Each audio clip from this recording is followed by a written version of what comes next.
Okay, here we are at the lavish Landmark Hotel here in London. It gives me great pleasure to be with Tobias Sammet, lead singer of Avantasia. Yeah, thank you very much. One of the lead singers. Oh yeah, you're absolutely right. One of the many lead singers, one of the thousands of lead singers, leading the fearless army of lead singers. The fearless leader of the fearless army. We've gone to that long list of wonderful lead singers. This is the 8th album, Moonglow, out on February the 15th on Nuclear Blast. And so is it more of a concept album? Absolutely, yeah. It's a concept. It's not a rock opera in the purest sense of the word. Of course, rock opera is a great marketing phrase, but it's not really. I don't know where to draw the line. It's a concept album. It's 10 songs, 10 individual poems that together, well, those individual songs are the framework for one whole coherent thing. So it's a concept album, yeah. Well, I'll say it's taken you 2 years from start to finish. Is the finished product what you originally envisaged? What do you mean exactly? I mean, has it fulfilled your expectations? Absolutely, absolutely. It has not only met my expectations. I didn't really have expectations. I mean, music pretty much is, to me, creating music is like stream of consciousness. You just let things off your chest. You want to make yourself happy.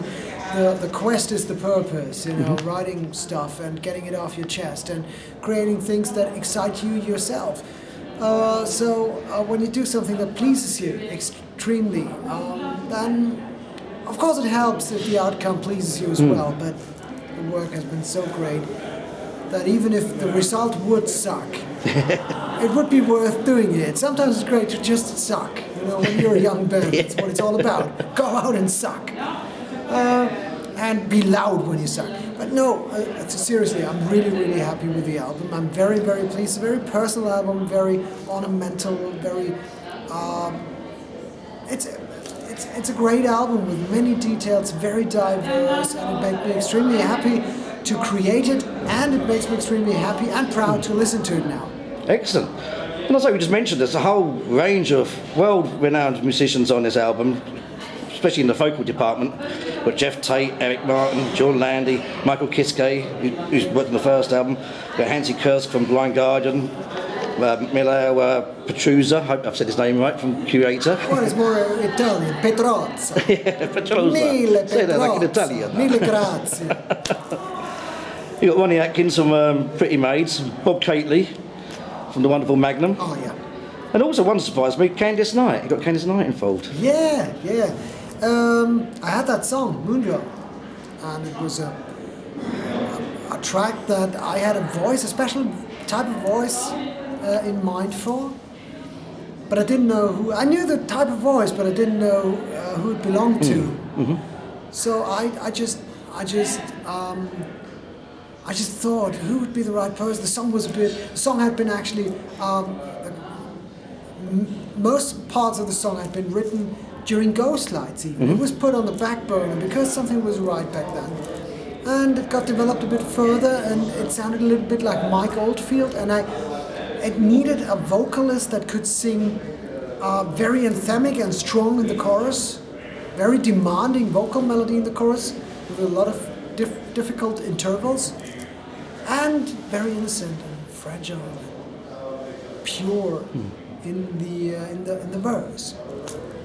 And I thought, who could be the right person? And then sometimes things like that, they just pop up in your head. And I thought, I had seen BLACKMORE'S Night, band of Richie Blackmore and Candice Night, of course, live a long time ago. And I thought it was beautiful. The atmosphere was great. It was a castle. Had your paths crossed before? Did you know her personally? No, never. I just saw them live. I didn't try to get in touch, nothing. I just was there as a bystander. I even bought the ticket. Me! I bought the ticket. No, seriously. I think I went. I didn't even buy the ticket. I think I knew somebody there. But anyway, I was there. Watched the show. It was beautiful. And I thought, Candice Night. She's got such a voice. That's the voice I hear. I asked her. She listened to the track. She said it's very demanding, but they recorded it over there in the US. I got it back and I said, great, couldn't have been done anywhere. Was you tempted to cheekily ask if Richie could play along with it? No, I didn't actually ask. But the song doesn't have a solo really. So so no offense. I mean, Richie Blackmore is legendary, but Of course. but I didn't have a thought. It's really funny because everybody asked, why didn't you ask Richie? No, I wanted Candice. Yeah, not Richie. yeah. But Richie Blackmore's great. He's a great guitar player and everything. No offense, not at all. Very inspirational guitarist. Very. And a lot of these singers will be on tour with you. Will Candice be part of the live show? No. It's a shame. No. We will have a singer from USA, from Sascha's band, Sascha Paeth. He also has a band. Adrian. She will be the singer for the tour, because she's also a great backing vocalist, and she's got an extreme range, and she can pretty much also sound like she can do any effect for backing vocals that you could hope for. And that's why she's going to join. One person who will be joining you is Bob Catley. He goes right back to day one of Avantasia. He's amazing. He's very, he's a storyteller, and he's got magic in his voice. The Magnum songs, they inspired me so much. And Bob's not only singing with his voice, but also with his soul and with his hands. Yeah, exactly. Yeah. He's always got the movements. And it's great. When I have Bob in the back of my head, I write differently. He tickles my inspiration. I write differently when I write a song for Bob. I envision him standing there and singing my song, and it's a blessing to work. Do you think Magnum get the credit they deserve? No. It's a long-established band, but they get good credit, but they deserve way more. A lot more, yeah. Even if they would be as famous as the Beatles, I think they would deserve more credit, because it's an amazing band, and they don't get the credit they deserve. But I think a lot of heavy metal and hard rock bands don't get the credit they deserve. Turn on the radio. The stuff that you listen to on your radio, if you have that Foxtrot pop radio, is that really the best we have? Is it? Jesus Christ.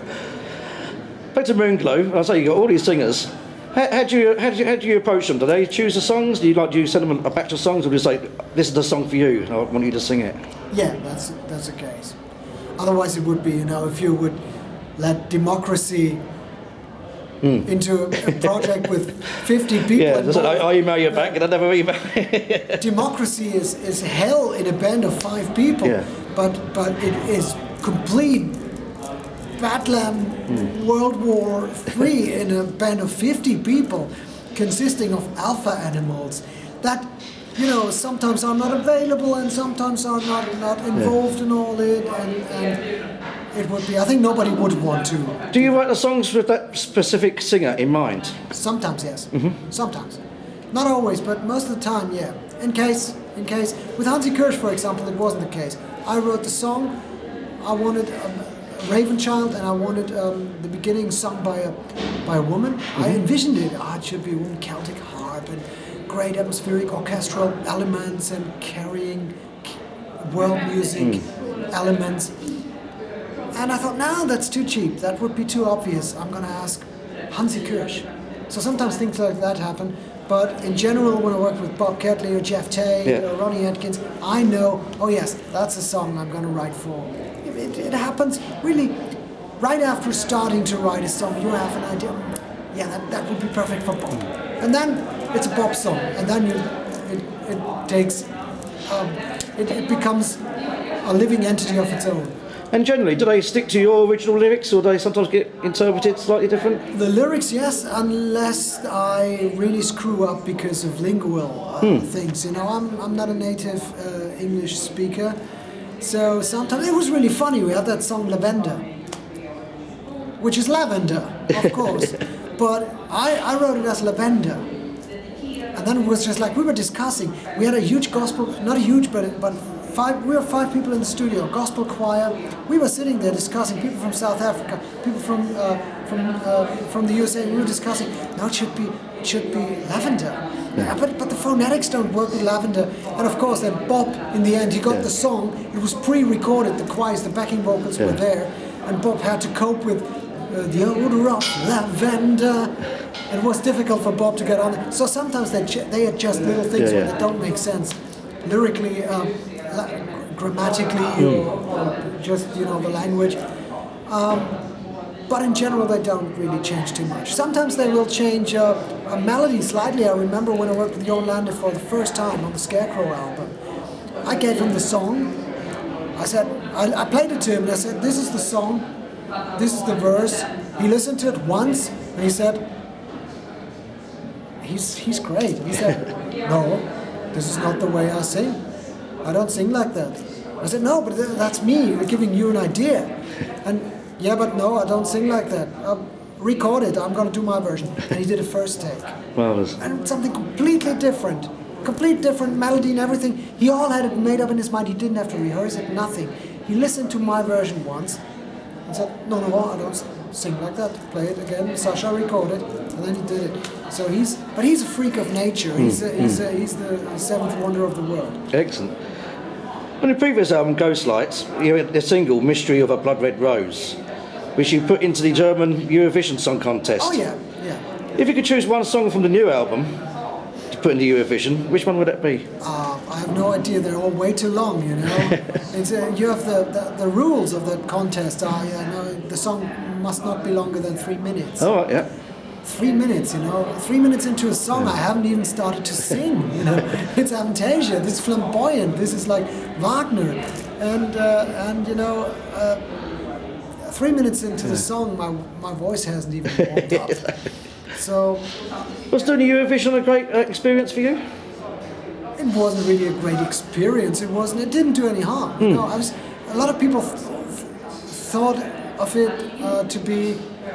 I thought it was a political decision to do something, and when I did press for it, everybody was like, "Oh, are you looking forward? Are you really keen on representing Germany in that contest? And what does the contest mean to you? What's your history or background stories?"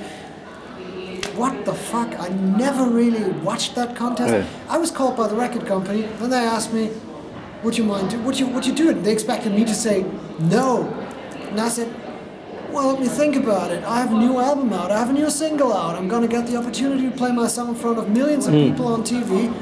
Hold on a second. Let me think. Yes, I do it. And they were, really?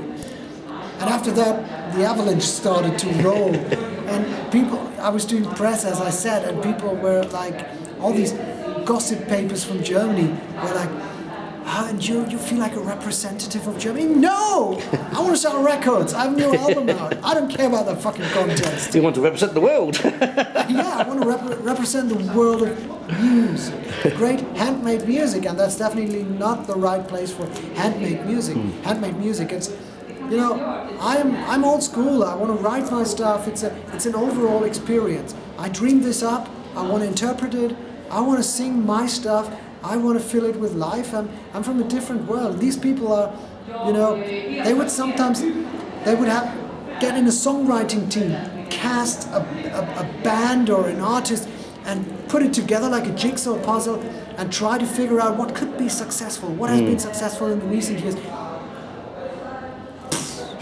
It's no, that's not my world. But it didn't do any harm, because I was allowed to play my song. I just had to cut it a little short and play my song and do my stuff. I was able to wear my jacket. The only thing when we did the press conference, the German broadcasting channel, it's a very corporate state-financed company. I think they were a bit shocked. I didn't realize it because I apparently said in the press conference, shit 5 times within 90 seconds or something like that. Scheiße. Yeah, scheiße. And it was funny because I had a press guy standing next to me that took care of the whole press thing in Germany. And I said, how was it? And he said, well, after the 4th time you said shit, they kind of got used to it. And I said, did I say shit?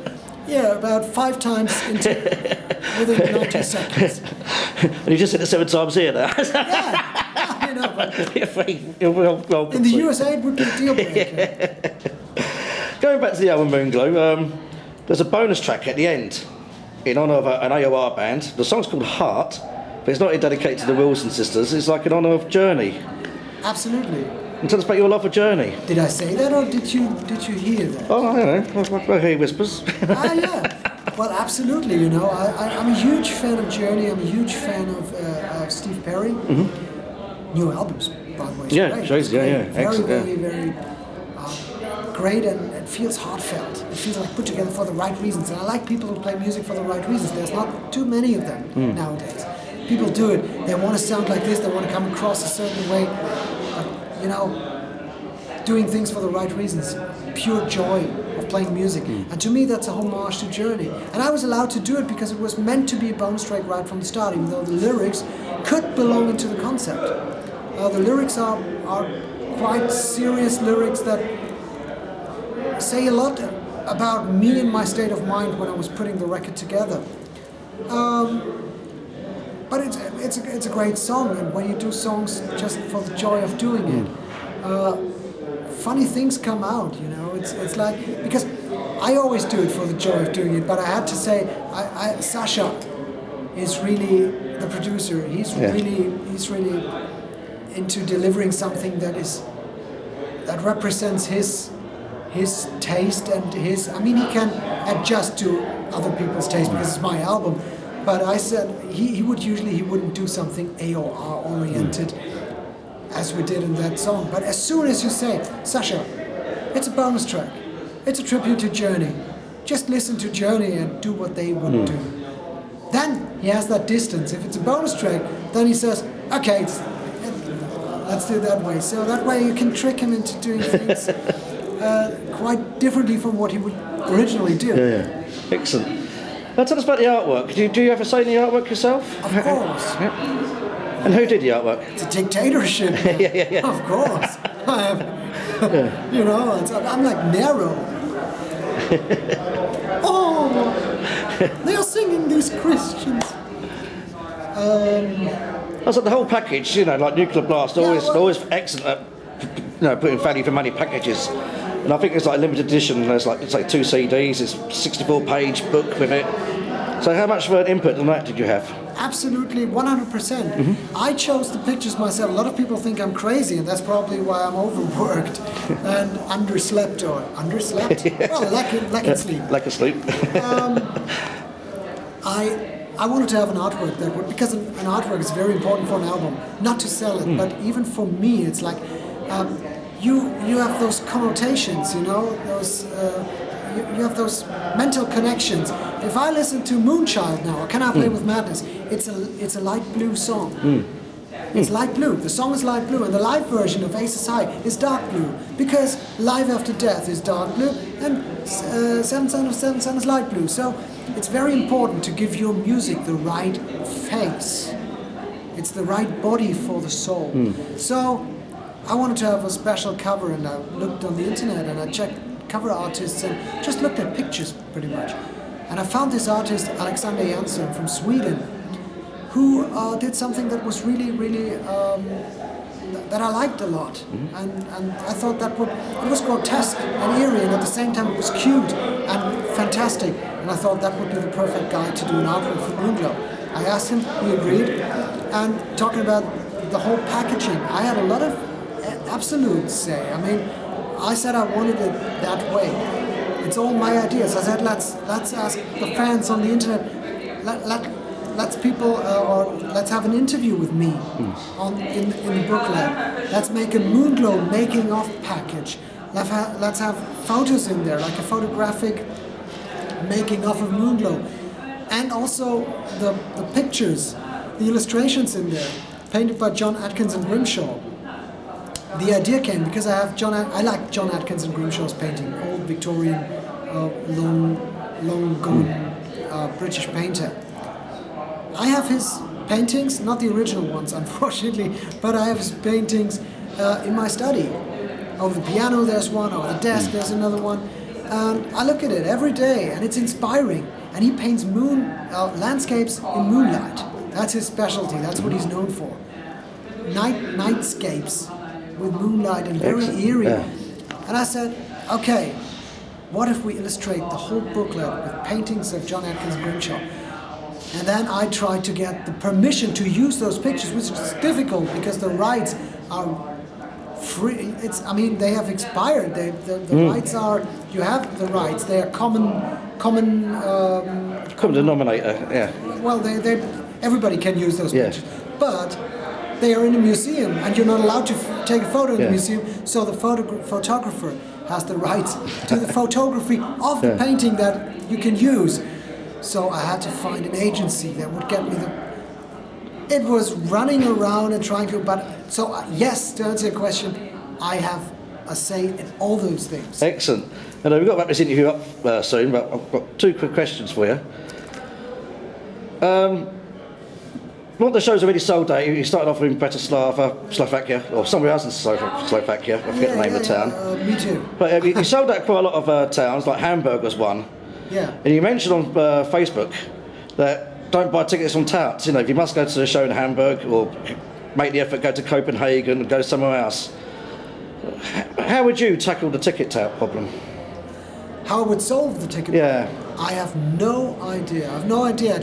I just know that it's not fair. There's people that there's a whole industry of people that buy tickets of shows that will supposedly be sold out, and they will sell them to people who desperately want to go. And that's just and by supporting them, because you so desperately want to go there, you feed that industry. And you give that industry a validity, even though it's, I don't know, I think it's illegal. Some of it is illegal, some of it is not, I don't know, but morally it's not cool. And you support that whole system if you buy it.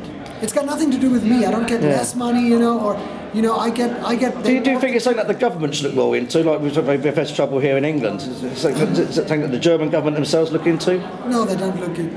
But some companies have started to personalize tickets and to check the passport. And if you bought a ticket, they won't let you in. They will give you the right to buy your ticket, and they will say sue the one who sold the ticket. And there was, I don't know what it's called, but mass suings recently in Germany, and that's probably one way to kind of dry out those cutthroat business models or the companies that run those cutthroat business models. And I don't have a solution, but it's just like if you want to go to Hamburg and Hamburg is sold out, go somewhere else. You treat yourself to a little holiday in the process, exactly. Nice little weekend break somewhere. And I say you described Moonglow as a Victorian-style Gothic novel. So in Germany they celebrate Christmas very Victorian ways. Will you be having a Victorian Christmas yourself? I will be having a Christmas myself. I don't know if it's very Victorian. It's very, it's pretty much. We have a very, very cozy Christmas at home. It's it brings back childhood memories, and it's the greatest time of the year. The German equivalent of Father Christmas is going to come and bring presents for the family, and we're going to have a Christmas tree. We're going to have a great dinner, and everything's cozy. And I hope it's going to snow. I'm going to feed the birds. I feed the birds every day. When I'm at home, and it's just cozy, and I like it. I like tradition, and I like those kinds of things. I'm very, very romantic. Oh, that's Well, Tobias, I'd like to wish you all a Merry Christmas. Thank you very much. And we look forward to the album Moonglow, which is out on Nuclear Blast, February the 15th. Yeah. Looking forward to it. Can't wait. Excellent. All the best for you. Thank you. Thank you.